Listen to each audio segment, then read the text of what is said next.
கர்த்தருக்குள் மிகவும் அன்பான சகோதர சகோதரிகளே, இந்த அருமையான நாளிலும் இந்த செய்தியின் வழியாக உங்களை சந்திப்பதில் நான் பெருமகிழ்ச்சி அடைகிறேன். பிரியமானவர்களே, வேதத்தை வாசிக்கலாம் வாங்க என்ற அந்த அருமையான செய்தியை உங்களிடத்தில் நான் பகிர்ந்து கொள்வதனாலே நான் மிகவும் சந்தோஷப்படுகிறேன். பிரியமானவர்களே, அல்லேலூயா. பிரியமானவர்களே, வேதத்தை வாசிப்பது என்பது மிகவும் கடினம். நானும் ஜாய் டிவியிலே பார்த்திருக்கிறேன். அநேகர் வேதத்தை வாசிக்கலாம் வாங்க என்ற பகுதியை பார்ப்பதற்கு அவ்வளவாக நிறைய பேர் வியூவர்ஸ் அதில் இருக்க மாட்டேங்கிறாங்க.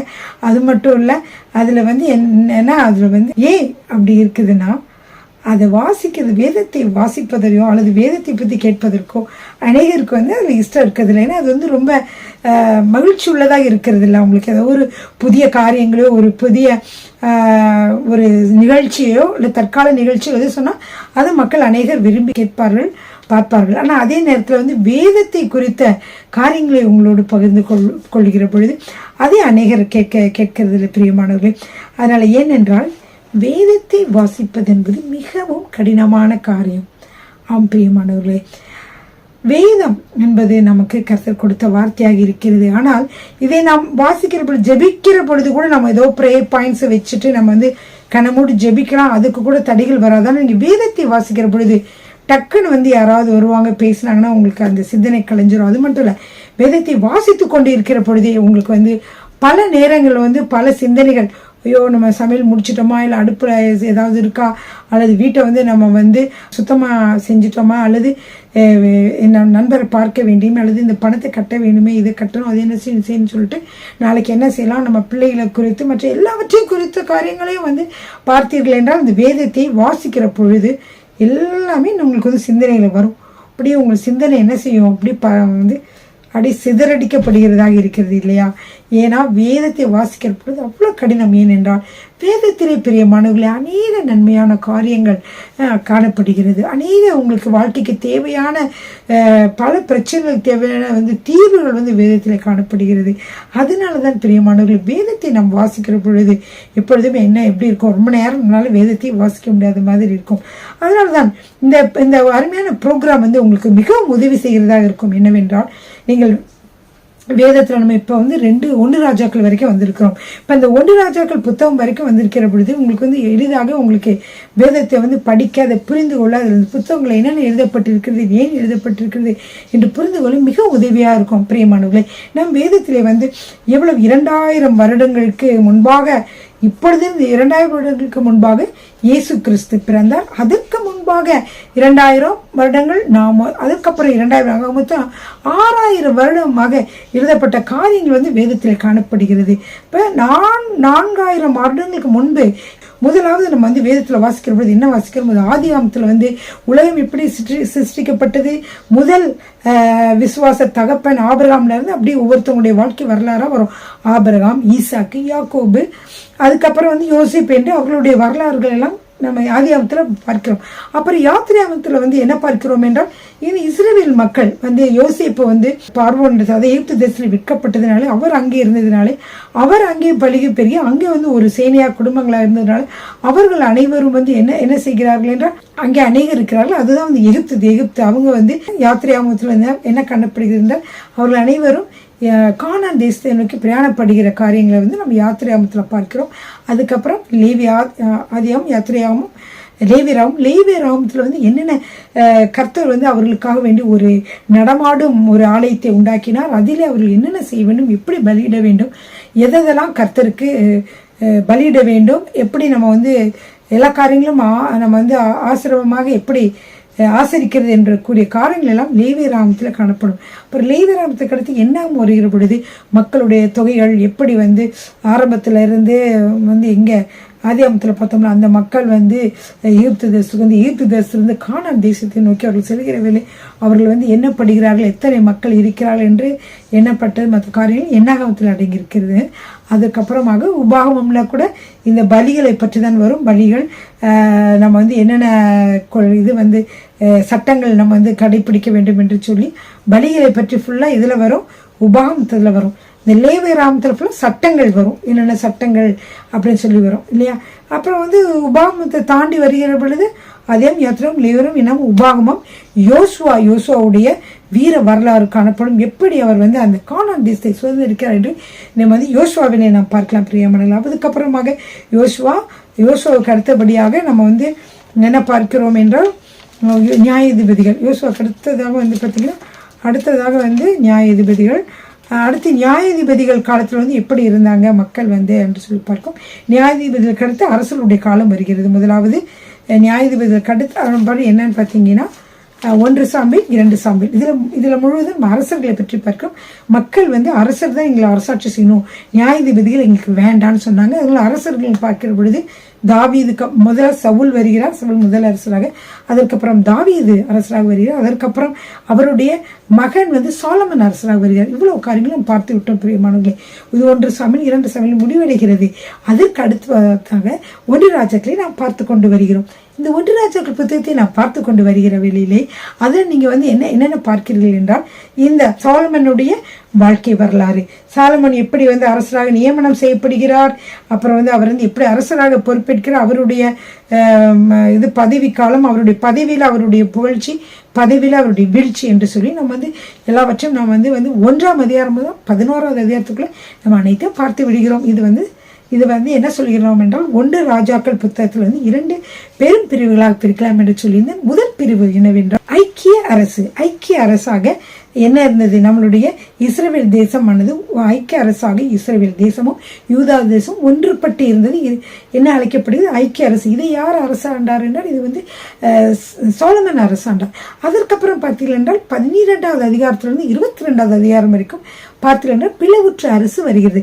இந்த பிளவுற்ற அரசு பகுதியை கூட நம்ம வந்து பார்க்கிற பொழுது என்ன நடக்கிறது என்றால், இந்த பிளவுற்ற அரசுல வந்து என்னென்ன பார்க்க போறோம் அப்படின்னு சொல்லி நம்ம பார்க்கலாம்.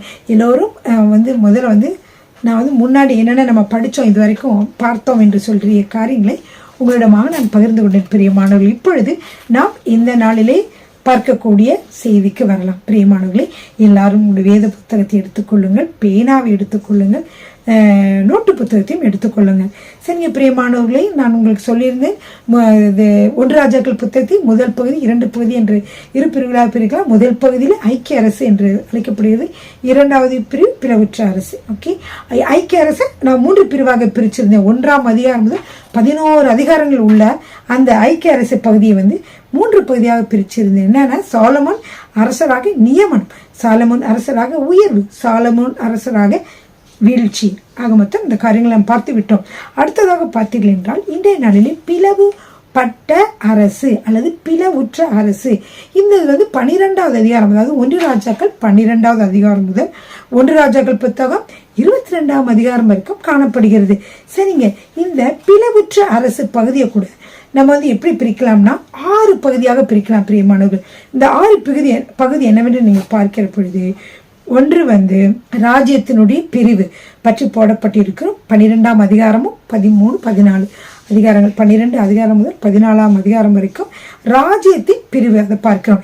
2வது வந்து நீங்க யூதாவை அரசாண்ட 2 அரசர்களை பற்றி நம்ம பார்க்கிறோம் பிரியமானவர்கள். 15 அதிகாரம் 1ஆம் அதிகாரம் முதல் 24 வசனங்களிலே அது காணப்படுகிறது. அடுத்ததாக இஸ்ரவேலை அரசாண்ட 5 அரசர்கள். இதை பற்றி 15ஆவது அதிகாரத்தில் 25 வசனம் முதல் 16ஆவது அதிகாரத்தில் 28 வசனம் வரைக்கும் காணப்படுகிறது.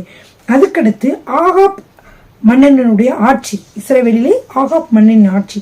இது 16ஆவது அதிகாரம் முதல் 22ஆம் அதிகாரம் 40ஆவது வசனம் வரைக்கும் காணப்படுகிறது. அடுத்து 5வது பகுதி என்னவென்றால் யூதாவில் யோசபாத்தின் ஆட்சி. இது 22ஆம் அதிகாரம் 41வது வசனம் முதல் 50வது வசனம் வரைக்கும் காணப்படுகிறது. கடைசியாக இஸ்ரவேலில் அகசியா அரசரின் ஆட்சி 22ஆம் அதிகாரம் 51 முதல் 53 வசனங்களில் காணப்படுகிறது. பிரியமானவர்களே, இந்த பிளவுற்ற அரசியலை நீங்க பார்த்தீர்கள் என்றால் முதலாவது வந்து இந்த ராஜ்யத்தினுடைய பிரிவு. ஏன் இந்த ராஜ்யம் 2வது பிளவுற்றது என்று சொல்லி பார்க்கிற பொழுது இவங்க எல்லாரும் எடுத்துக்கொள்ளுங்கள். 12ஆவது அதிகாரம் 12ஆவது அதிகாரத்திலே நீங்கள் வாசிக்கலாம். எல்லாரும் எடுத்துக்கொள்ளுங்கள். 1 ராஜாக்கள் 12ஆவது அதிகாரம் 4வது வசனம்.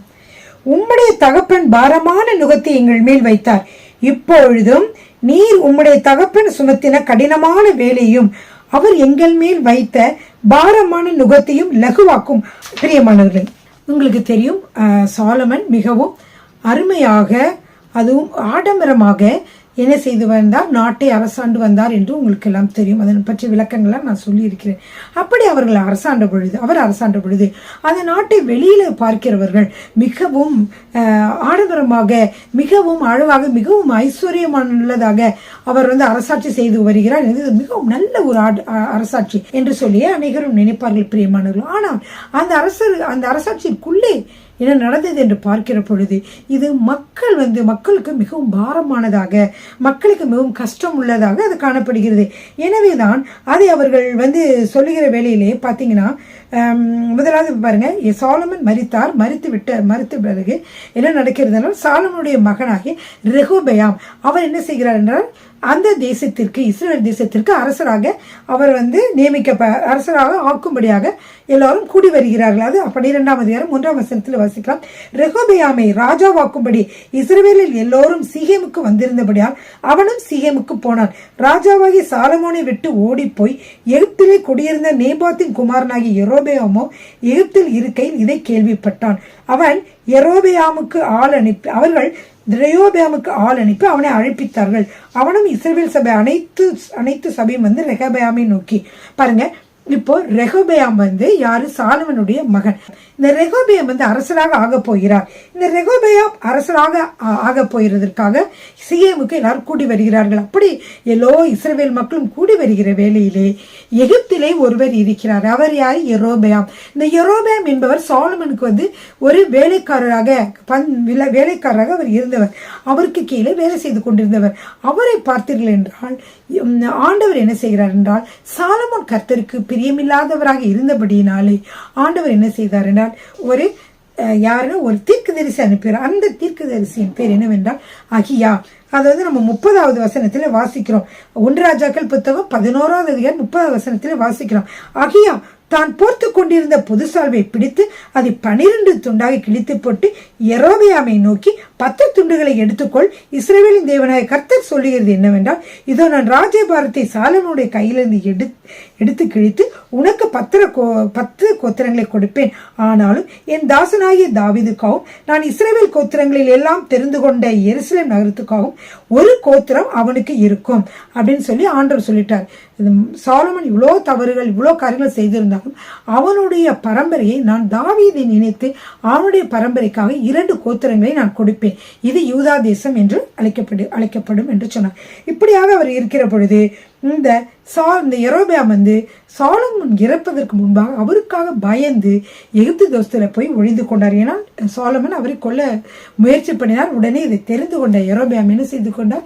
எகிப்திலே போய் குடியிருந்தார். அப்ப எகிப்திலே போய் இருக்கிற பொழுது சாலமன் இறந்து விட்டார் என்று தெரிந்த பொழுது என்ன செய்கிறார்? அவர் இங்கே வரலாம் என்று நினைத்து கொண்டிருந்தார். அந்த நேரத்தில் தான் ரெகொபெயாம் ராஜாவாகும்படி சீகேமுக்கு வந்த வெளியில மற்றவர்கள் இஸ்ரவேல் ஜனங்களால் யெரொபெயாம் கூப்பிடுறாங்க.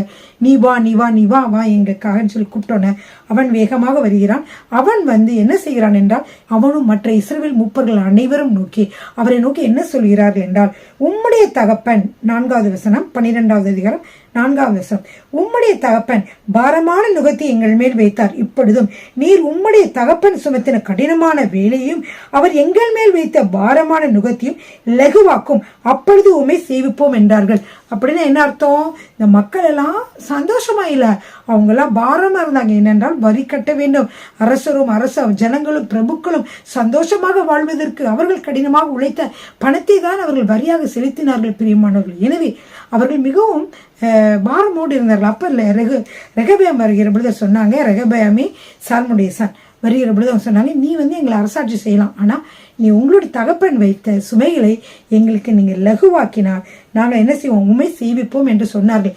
இதை கேட்ட உடனே என்ன செய்தார் என்றால், இவர் சரி எனக்கு 3 நாள் டைம் கொடுங்க, நான் உங்களுக்கு பதில் சொல்கிறேன் என்று சொல்லி என்ன செய்தார் என்றால், அவர் திரும்பவுமாக அவர் சென்று விட்டு திரும்பமாக வருகிற பொழுது என்ன செய்தார் என்றால், முதலாவது சாலமோனுடைய அரசாங்கத்தில் இருக்கக்கூடிய அவருடைய சமூகத்தில் இருக்கக்கூடிய முதியோர்களிடத்தில் போய் ஆலோசனை கேட்கிறார். அப்ப அவர்கள் என்ன சொல்லுகிறார்கள் என்றால், அதற்கு 1 ராஜாக்கள் 12வது அதிகாரத்தை எடுத்துக்கொள்ளுங்கள். அதிலே 7வது வசனத்தை வாசியுங்கள். அதற்கு அவர்கள், நீர் இன்று இந்த ஜனங்களுக்கு சேவகனாகி அவர்களுக்கு இணங்கி அவர்கள் சொல்படி செய்து மறுமொழியாக நல் வார்த்தைகளை சொல்வீரானால் என்னாலும் அவர்கள் உமக்கு ஊழியக்காரராக இருப்பார்கள் என்றார்கள். அப்படின்னா நீங்க அவங்க சொல்றபடி கேட்டு அமைதியாக நீங்க என்ன செய்யணும்னா, சரி உங்களுக்கு பாரமானதை நான் சுமத்தலை என்று சொல்லி அவர்களுக்கு சொல்கிறதை கேட்டு நடந்தால் அவர்கள் உமக்கு ஊழியக்காரர்களாக என்னாலும் இருப்பார்கள் என்று சொன்னார்கள். ஆனால் அவனோ அதை கேட்காமல் அவனுடைய நண்பர்களாகிய வாலிபர்களிடம் போய் கேட்டான். அவர்கள் என்ன சொன்னார்கள் என்றால், அவர்களிடம் ஆலோசனை கேட்ட பொழுது அவர்கள் என்ன சொன்னார்கள் என்றால் 10வது வசனம், அப்பொழுது அவனோடு வளர்ந்த வாலிபர் அவனை நோக்கி, உம்முடைய தகப்பன் எங்கள் நுகத்தை பாரமாக்கினார், நீர் அதை எங்களுக்கு லகுவாக்கும் என்று உம்மிடத்தில் சொன்ன அந்த ஜனத்திற்கு நீர் சொல்ல வேண்டியது என்னவென்றால், என் சுண்டு விரல் என் தகப்பனாருடைய இடுப்பை பார்க்கிலும் பருமனாயிருக்கும். இப்பொழுதும் என் தகப்பன் பாரமான நுகத்தை உங்கள் மேல் வைத்தார், நான் உங்கள் நுகத்தை அதிக பாரமாக்குவேன். என் தகப்பன் உங்களை சவுக்குகளினாலே தண்டித்தார், நான் உங்களை தேள்களினாலே தண்டிப்பேன் என்று நீர் அவர்களோட சொல்ல வேண்டும் என்றார்கள். இப்படியாக அவர்கள் சொன்ன உடனே அதை கேட்டு 3ஆம் நாள் என்னிடத்தில் வாருங்கள் என்று ராஜா சொல்லியிருந்தபடியே என்ன செஞ்சார் என்று யெரொபெயாமும் சகல ஜனங்களும் ரெகோபெயாம் பார்க்க வருகிறார்கள். ரெகோபெயாம் யெரொபெயாம் குழம்ப வேண்டாம். ரெகோபெயாம் சாலமனுடைய மகன், யெரொபெயாம் என்பது சாலமனுடைய வேலைக்காரராக அவர் இருந்தவர். சரிங்களா பிரியமானவர்களே? சரிங்க, இப்பொழுது பாருங்கள், இவன் முதியோர் சொன்னபடி சொல்லாமல் அவனுடைய இளைஞர் சொன்னபடியே அவர்கள் மாறுத்தரமாக அவர்களுக்கு சொன்னார். அப்போ என் தகப்பன் உங்களுக்கு பாரமாக்கினா நான் இன்னும் அதிகமாக பாரமாக்குவேன்னு சொன்னார். அவர் உங்களை சவுக்களினாலே தண்டித்தா நான் உங்களை தேள்களினாலே தண்டிப்பேன்னு சொன்னார். இதை கேட்ட உடனே ஜனங்களுக்கு மிகவும் கோபம் வந்து விட்டது. அவர்கள் என்ன சொன்னார்கள் என்றால் 15வது வசனத்திலே, ராஜா ஜனங்களுக்கு செவிகொடாமல் போனான். கர்த்தர் சீலோனியனாகிய அகியாவை கொண்டு நேபாத்தின் குமாரனாகிய யெரொபெயாமுக்கு சொன்ன தம்முடைய வார்த்தையை உறுதிப்படுத்தும்படி கர்த்தரால் இப்படி நடந்தது. ராஜா தங்களுக்கு செவிக்கொடாததை இஸ்ரவேலர் எல்லோரும் கண்டபோது ஜனங்கள் ராஜாவுக்கு மறு உத்தரவாக, தாவீதோடே எங்களுக்கு பங்கேது, ஈசாயின் குமாரனிடத்தில் எங்களுக்கு சுதந்திரமில்லை. இஸ்ரவேலே, உன் கூடாரங்களுக்கு போய்விடு, இப்பொழுது தாவீதே உன் சொந்த வீட்டை பார்த்துக்கொள் என்று சொல்லி இஸ்ரவேலர் தங்கள் கூடாரங்களுக்கு போய்விட்டார்கள். ஆனாலும் யூதாவின் பட்டணங்களில் குடியிருந்த இஸ்ரவேலர் புத்திரர் ரெகோபெயாமுக்கு ராஜா வந்தான். இப்ப ரெகோபெயாம் யூதா பட்டணங்களில் இருக்கக்கூடிய இஸ்ரவேல் ஜனங்களுக்கு ராஜாவாக இருக்கிறான். ஆனால் மற்ற 10 கோத்திரங்களும் என்ன சொன்னாங்க, எங்களுக்கு உனக்கும் சம்பந்தமே இல்லை, நீ உன் இடத்துக்கு போயிரு, நான் எங்க இடத்துக்கு போயிருன்னு சொல்லிட்டு நீ எங்களுக்கு ராஜாவாக இருக்க வேண்டாம் என்று சொல்லி என்ன செய்தார்கள், அவர்கள் கோவித்துக் கொண்டு சென்று விட்டார்கள். பிரியமானவர்களே, இப்படியாக இருக்கிற பொழுது ரெகோபெயாம் என்ன செய்கிறார் என்றால், பந்தி விசாரிப்பு 18வது வசனம் சொல்லப்பட்டிருக்குது, பந்தி விசாரிப்புக்காரனாகிய அதோராமை அனுப்பினான். அவ இஸ்ரவேலர்கிட்ட அனுப்புறான், அதோராமையை அனுப்புறான். ஆனா அவர்கள் எல்லாரும் அவன் மீது கல்லெறிந்து கொன்று விட்டார்கள். இதை பார்த்த பொழுது ரெகோபெயாம் என்ன செய்து விட்டார்னா அப்படியே ஓடி விட்டார்.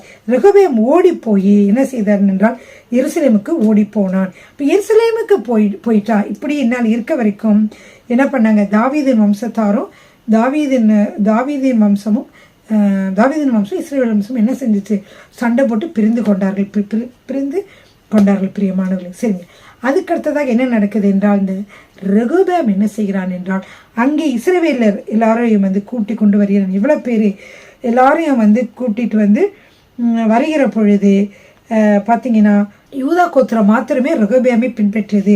அதற்கப்புறம் ரெகோபெயாம் எருசலேமுக்கு வந்தபோது இஸ்ரவேல் வம்சத்தாரை யுத்தம் பண்ணுவதற்காக சகல வீரர்களை என்ன செய்யலாம், ஒன்று கூட்டி கொண்டு வருகிறான். அப்படி தெரிந்து கொள்ளப்பட்ட யுத்த வீரர் 1,80,000 பேர். இப்படியாக பிரியமானவர்களே நடக்கிறது. அப்பொழுது இவன் என்ன செய்கிறான், ரெகோபெயாம் அந்த 1,80,000 பேர் கூட்டிக் கொண்டு இஸ்ரவேல் ஜனங்களை நோக்கி போரிடச் செல்கிற பொழுது ஆண்டவர் தீர்க்கதரிசியின் மூலமாக சொல்லிவிட்டார் என்னவென்றால், நீ என்ன செய்ய வேண்டாம், நீ அங்கே சண்டை போட செல்ல வேண்டாம் என்று அவர் ஆண்டவர் அவர்களை தடுத்து விட்டார். பிரியமானவர்களே, அடுத்ததாக பார்த்தீங்கன்னா அவங்க போகல. ஆனா யெரொபெயாம் இந்த 10 கோத்திரத்தை அரசாண்டு வந்தான். ஆனால் அவனுக்கு ஒரு பயம் வருகிறது. 12ஆம் அதிகாரம் 26 வசனத்திலே நாம் பார்க்கலாம். பிரியமானவர்களே, யெரொபெயாம் இப்பொழுது ராஜபாரம் தாவீது வம்சமாக திரும்புகிறதா இருக்கும். இந்த ஜனங்கள் எருசலேமில் உள்ள கர்த்தருடைய ஆலயத்திலே பலிகளை செலுத்த போனால் இந்த ஜனங்களின் இருதயம் யூதாவின் ராஜாவாகிய ரெகோபெயாம் என்னும் தங்கள் ஆண்டவன் வசமாய் திரும்பி அவர்கள் என்னை கொன்று போட்டு யூதாவின் ராஜாவாகிய ரெகோபெயாமின் பாரிசமாக போய்விடுவார்கள் என்று தன் மனதிலே சிந்தித்து கொண்டு இருந்தான். பிரியமானவர்களே, இப்பொழுது பாருங்க, ரெண்டு பகுதியாக இஸ்ரவேல் தேசமாதி பிரிந்து விட்டது. யூதா தேசத்திலே யார் அரசாட்சி செய்கிறார்? ரெகோபெயாம். இங்கே யெரொபெயாம் 10 கோத்திரத்தை வச்சு இஸ்ரவேல் தேசம் என்று அழைக்கப்படுகிற அந்த இடத்துல அவர் அரசாட்சி செய்கிறார். இவங்க யூத தேசம். இந்த யூதா தேசத்திலே தான் எருசலேம் இருக்கிறது. அப்போ மக்கள் அனைவரும் இந்த எருசலேம் ஆலயத்திலேயே பலியிடுவதற்காக அல்லது கர்த்தரை தொழுது கொள்வதற்காக ஆராதனை செய்வதற்காக இஸ்ரவேல் தேசம் முழுவதிலும் இருந்து மக்கள் எருசலேமுக்கே வருவார்கள் பிரியமானவர்களே. ஆனால் அப்படி அவர்கள் போகிற பொழுது யெரொபெயாம் என்ன நினைக்கிறார், இப்படி மக்கள் அங்கே போனால் அங்கே போன பிறகு அவங்க என்ன செய்வாங்க, ரெகோபெயாமோட ஒன்று சேர்ந்து கொண்டு யூத மக்களோடு ஒன்று சேர்ந்து கொண்டு பிறகு என்ன செய்வார்கள், கொன்று போட்டு இவர்கள் அந்த அரசாட்சியை பிடித்துக் கொள்வார்கள் என்று நினைத்தது அவன் பயந்தான் பிரியமானவர்களே. அப்பொழுது பயந்து அதற்காக அவன் என்ன செய்தான் என்றால், அதை தடுப்பதற்காக ஒரு காரியம் செய்தான். அதை 12வது அதிகாரம் 27-28 வாசிக்கலாம் பிரியமானவர்களே. இந்த ஜனங்கள் எருசலேமில் கர்த்தருடைய ஆலயத்திலே பலிகளை செலுத்த போயினால் இந்த ஜனங்களின் இருதயம் யூதாவின் ராஜாவாகிய ரெகோபெயாம் என்னும் தங்கள் ஆண்டவன் வசமாய் திரும்பி அவர்கள் என்னை கொன்று போட்டு யூதாவின் ராஜாவாகிய ரெகோபெயாமின் பாரிசமாய் போய்விடுவார்கள் என்று தன் மனதில் சிந்தித்துக் கொண்டிருந்தான். ஆகையால் ராஜாவானவன் யோசனை பண்ணி பொன்னினால் 2 கன்றுக்குட்டிகளை உண்டாக்கி ஜனங்களை பார்த்து, நீங்கள் எருசலேமுக்கு போகிறது உங்களுக்கு வருத்தம். இஸ்ரவேலரே, இதோ இவைகள் உங்களை எகிப்து தேசத்திலிருந்து வரப்படின உங்கள் தேவர்கள் என்று சொல்லி ஒன்றை பெத்தேலிலும் ஒன்றை தானிலும் என்ன செய்தார், ஸ்தாபித்தான் பிரியமானவர்களே. இப்படியாக 2 கன்றுக்குட்டிகளை கொண்ட ஆலயங்களை இவன் யெரொபெயாம் செய்தான். அது மட்டுமல்ல, இதற்கு லேவி கோத்திரம் அல்லாத ஈனமான மக்களை ஆசாரியர்களாக அவன் வைத்தான். இது கர்த்தருடைய பார்வைக்கு மிகவும் அருவருப்பாக இருந்தது, அவருக்கு மிக விசரமாக இருந்தது பிரியமானவர்களே. எனவே அவர் என்ன செய்தார், அவர்கள் அது மட்டும் இல்ல, யூதாவிலே ஆசரிப்புக்காக பண்டிகை கொண்டாடப்படும்ல, அதற்கொத்ததாக ஒரு பண்டிகை இங்கே அதே நேரத்தில், அதாவது எப்படின்னா 8ஆம் மாதம் 15ஆம் தேதி 8ஆம் மாதம் 15ஆம் தேதியிலே யெரொபெயாம் என்ன செய்யறான், ஒரு பண்டிகை கொண்டாடி பலிபீடத்தின் பலியிட்டான். அப்படியே பெத்தேலிலே தான் உண்டாக்கின கன்றுக்குட்டிகளுக்கு பலியிட்டு தான் உண்டு பண்ணின மேடைகளிலே ஆசாரியர்களை பெத்தேலிலே ஸ்தாபித்து தன் மனதில் தானே நியமித்து கொண்ட 8ஆம் மாதம் 15ஆம் தேதியிலே பெத்தேலில் தான் உண்டாக்கின பலிபீடத்தின் மேல் பலியிட்டு இஸ்ரவேல் புத்திரருக்கு பண்டிகை ஏற்படுத்தி பலிபீடத்தின் மேல் பலியிட்டு தூபம் காட்டினான். பிரியமானவர்களே, இதுவரைக்கும் இந்த நாளில உங்களுக்கு பகிர்ந்து கொண்டேன். இந்த யெரொபெயாமானது கர்த்தர் அவனை அரசராக மாற்றி இருந்த போதிலும் அவனுக்கு ஒரு பயம் விட்டது. பயம் நம் வாழ்க்கையிலே மிகவும் வசனத்துல என்ன பார்க்கலாம், வெளிப்படுத்தல பயப்படுகிறவர்களும் என்ன செய்வாங்க, அந்த 2ஆம் மரணமாக அக்கினிக்கடலில் பங்கடைவார்கள், நரகத்திற்கு செல்வார்கள் என்ற வசனம் இருக்கிறது. பிரியமானவர்களே, பயமே அநேக நேரங்களில் நம்முடைய வாழ்க்கையிலே வீழ்ச்சியை உண்டாக்கக்கூடியதாக இருக்கிறது. கர்த்தருடைய வசனம் என்ன சொல்லுகிறது என்றால், மக்கள் கர்த்தருடைய பூரண அன்பு பயத்தை புறம்பே தள்ளும். அதாவது இயேசு கிறிஸ்து தேவன் மேல உள்ள பூர்ணமான அன்பு பயத்தை புறம்பே தள்ளும் என்று இருக்குதானால், இவன் பயந்ததினாலே கன்று குட்டிகளை செய்து பெத்தேலிலும் இன்னொரு தான் என்ற இடத்திலும் என்ன செய்தான், 2 இடங்களிலே பலிபீடங்களை கட்டி பலியிட்டான் என்று சொல்லி பார்க்கிறோம். பிரியமானவர்களும் இந்த நாளை பார்த்தோம், இந்த வசனங்களை பார்த்தோம். 12வது அதிகாரத்தை இன்றைக்கு பார்த்தோம். நாளைய தினத்திலே நம்ம என்ன செய்வோம், மற்ற காரியங்களை பார்ப்போம். பிரியமானவர்களே, கர்த்தர் உங்களை ஆசீர்வதிப்பாராக. ஹல்லேலூயா, ஆமென். ஹல்லேலூயா. பிரியமானவர்களே, ஒரு அருமையான பாடல். ஹல்லேலூயா. மிகவும் பழைய பாடல் தான், ஆனால் கர்த்தருடைய அன்பை நினைத்து ஒரு பாடின பாடல். பிரியமானவர்களே, முதல் நாள், அதாவது நான் ரட்சிக்கப்பட்ட உம்மை அறிந்த நாளிலே உம்முடைய அன்பை கண்டதினாலே நான் என்னையே வெறுத்தேன் என்று பொருளுடைய ஒரு பாடல். ஹல்லேலூயா. ஏனென்றால் இனிமேல் என்னுடைய ஆசை அல்ல ஆண்டவரே உம்முடைய ஆசை, எனது விருப்பம் அல்ல ஆண்டவரே உம்முடைய விருப்பம் என்பதான ஒரு அருமையான பாடல். ஹல்லேலூயா, ஆமென். ஒரு நாளும் தயை கண்டேனையா, அந்நாள் என்னை வெறுத்தேனையா. ஒரு நாள்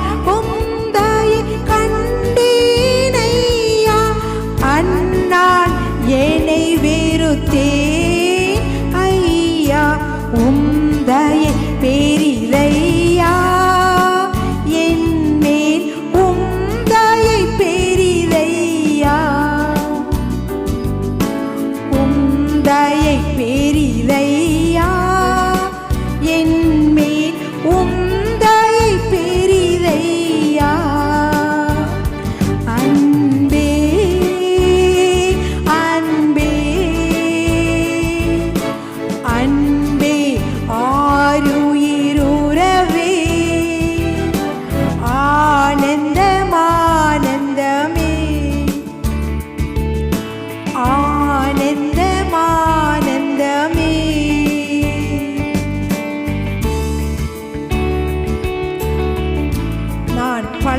நாட்கள் உம்மை அறியாமல் அலைந்தேன், ஆனால் உம்மை அறிந்த பொழுதோ நீர் என்னை அணைத்தீர்.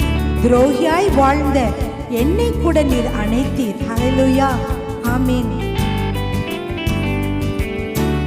அலைந்தேன் பல நாள் உம்மையும் மாறியா, மறந்தே திரிந்த துரோகியை.